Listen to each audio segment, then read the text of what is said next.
আলহামদুলিল্লাহ, আজকে যদি বিশ্বের দিকে যদি আমরা তাকিয়ে দেখি তাহলে বিশ্বের মধ্যে দেখা যাচ্ছে অধিকাংশ বিশ্বের মধ্যে দেখা যাচ্ছে গাজা এবং ফিলিস্তিন এই দুইটা রাষ্ট্র অসহায় অবস্থায় পড়েছে।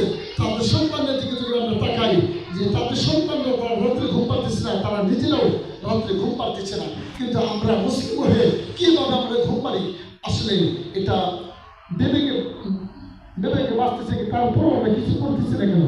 বেবিকে প্রতিটা মুসলিম রাষ্ট্র বাঁচার দরকার, কারণ এই এখন বর্তমানে যেটা ইমানি ডাক, এই ইমানি ডাকের মধ্যে যদি আমরা এই মুহূর্তে যদি ইসরায়েলের বিপক্ষে যদি আমরা প্রচুর আওয়াজ যদি করতে না দিই, তাহলে এর জন্য কি আমাদের এর জন্য অবশ্যই শাস্তি ভোগ করা লাগতে পারে।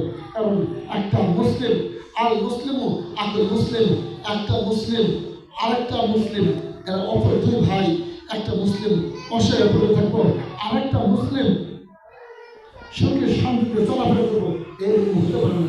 এই জন্য আমি এটাই বলতে চাচ্ছি, প্রত্যেকটি মুসলিম রাষ্ট্রকে কাঁধে কাঁধ মিলে বর্তমানে ইসরায়েলের বিপক্ষে প্রতিটি যে রাষ্ট্রগুলোই মুসলিমদের বিপক্ষে চলে যাচ্ছে, এই মুসলিমদের বিপক্ষে যেগুলো রাষ্ট্র চলে যাচ্ছে, এই রাষ্ট্রের বিপক্ষে বজ্র আওয়াজ তুলে কণ্ঠস্বর করে এদের বিপক্ষে কথা বলা প্রতিটি মুসলিমের জন্য ইমানি দায়িত্ব। শুধু নামাজ পড়লে হবে না, বর্তমানে মুসলিমরা মার খাচ্ছে, আর প্রতিবাদ অবশ্যই জানাতে হবে। আর প্রতিবাদ যদি না জানানো হয়, কি আমাদের জবাবদিহি প্রতিটা মুসলিমের অবশ্যই দিতে হবে আল্লাহ। এই জন্য আমি বলতে চাচ্ছি যে এই বাংলাদেশ থেকে ডাক্তার ইউনূস সালকে বলতে চাচ্ছি, এই বাংলাদেশ থেকে সেনাবাহিনী দ্বারা যুদ্ধের ঘোষণা দিয়ে ইসরায়েলের জন্য যুদ্ধ ঘোষণা দিয়ে দেন। কারণ আল্লাহ রাব্বুল আলামিন আপনারও একটা দায়িত্ব দিয়েছে, এই দায়িত্বটা যদি পালন যদি না করেন, এর জন্য কি আমাদের জবাবদিহি করতে হবে। আর যদি পালন করেন, তাহলে এই পালন করার জন্য আল্লাহ তাআলার কাছে পুরস্কার পাবেন ইনশাআল্লাহ।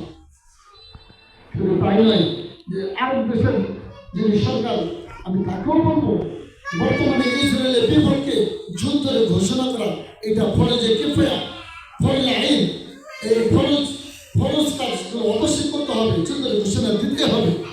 কারণ ইসরায়েল যেভাবে মুসলিমদেরকে হত্যা করতেছে, যেভাবে মুসলিমদেরকে মারপিট করতেছে, এটা ইতিহাসের বাইরে চলে যাচ্ছে। যে সন্তান ঘরে থাকার কথা, যে সন্তান মায়ের বুকে থাকার কথা, সেই সন্তানদেরকে তারা ধরে সেই সন্তানদেরকে তারা নিয়ে তারা জবাই করতেছে, সে সন্তানদেরকে নিয়ে তারা গুম করতেছে। কারণ এটা ভবিষ্যতের প্রজন্মকে মুসলিমদের একবার ধুলাশিতে মিশে দেওয়ার জন্য তারা